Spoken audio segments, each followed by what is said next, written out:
Hey, salut à toutes et à tous, bienvenue sur cette page et welcome back.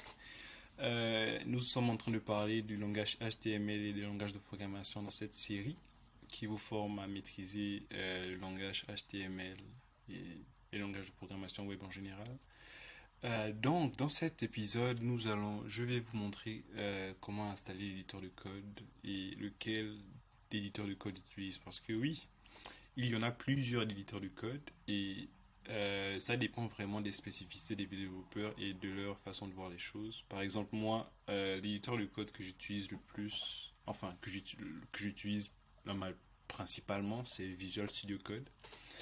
C'est personnel, j'aime cet éditeur de code à cause de son design, son ergonomie et autres.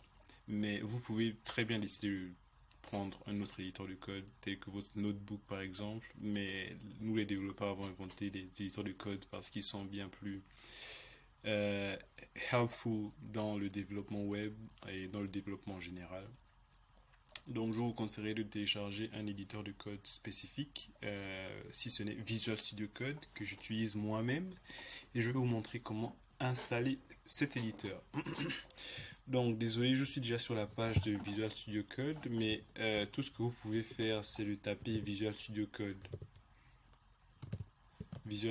dans votre barre de recherche et de cliquer sur le lien qui s'affiche. Non, pas ça. Et de cliquer sur le lien qui s'affiche chez vous. Ici, comme ça.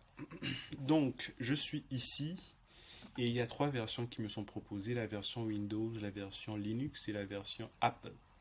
Donc moi, comme je suis à Apple, j'ai téléchargé la version Apple, mais si vous êtes à Windows, vous pouvez télécharger la version Windows ou la version Ubuntu si vous êtes sur Linux.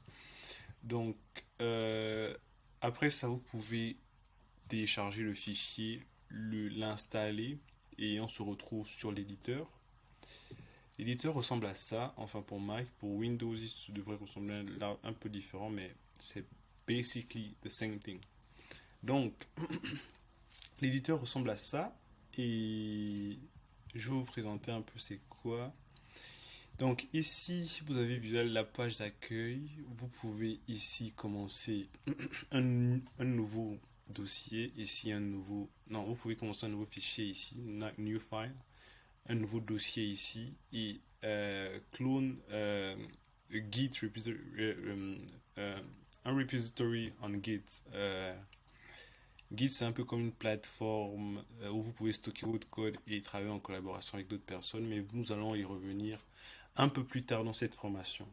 Ici, j'ai tous les récents projets sur lesquels je travaille déjà. Et voilà, vous avez votre éditeur prêt pour coder.